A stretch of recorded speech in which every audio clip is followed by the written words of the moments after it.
इब्लीस लईन की पूरी ताकत आज इस बात पर है कि अल्लाह ताला ने जो नस्ल के नशो नुमा का जो निजाम बनाया है वो क्या है, क्या तरीका है? शादी।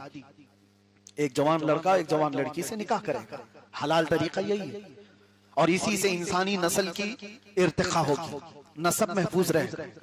इब्लीस ये नहीं चाहता किसी का नस्ब महफूज रहे।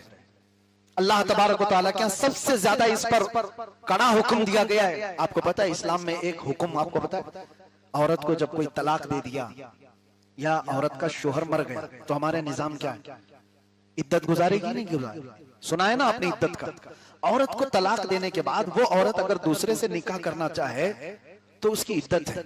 सबकी इद्दत अलग है, मरे हुए उसकी इद्दत अलग है, लेकिन तलाक की इद्दत अलग है। मैं एक एग्जांपल दे रहा हूं, किसी ने तलाक दे दिया औरत को, जवान थी, उसकी इद्दत क्या है? 3 बार उसके पीरियड आ जाए, हैज, औरत 3 बार हैज वाली होकर पाक हो जाए तब उसकी इद्दत खत्म होगी, अब वो दूसरे से निकाह कर सकती है। वजह क्या है? औरत को इतना इंतजार क्यों कराया जा रहा है?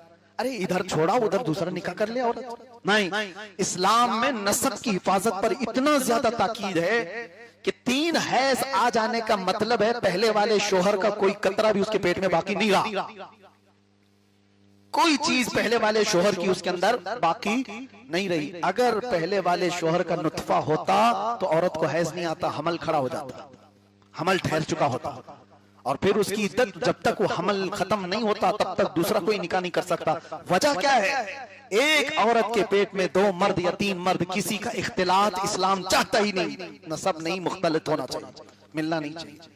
इस निजाम को तोड़ने के लिए शैतान पूरी कुव्वत लगा दी, पूरी कुव्वत। ये डेविल वर्शिपर्स जो हैं, इन्होंने दुनिया में कौन कौन से ऐसे नए तरीके लाए, आपको सुन करके आंखें फटी रह जाएं, कान खड़े हो जाएं।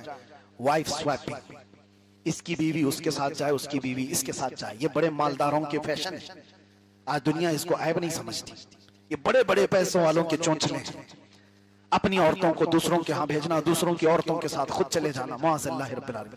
ये निज़ामे कुदरत को तबाह व बर्बाद करने के लिए इब्लीस ने पूरी ताकत लगाई। और जहां पैसे वाले ना हो वो क्या करेंगे? शादी का निजाम ही तोड़ दो। यूरोप में परसेंटेज अगर आप देखो तो इतने ज्यादा बच्चे वहां पर बगैर बाप के हैं कि उनको पता ही नहीं। और वहां पर तो इसी तरह बगैर शादी के रहने का रिवाज भी ऐसा हो गया, बगैर शादी के रहना है कि रिलेशनशिप ऐसी कायम की गई है कि जो निकाह के बगैर। अरे बड़े बड़े सेलिब्रिटी वो इस तरह से अपने आप को जाहिर करते हैं कि हम तो इसी तरह लिविंग में हैं,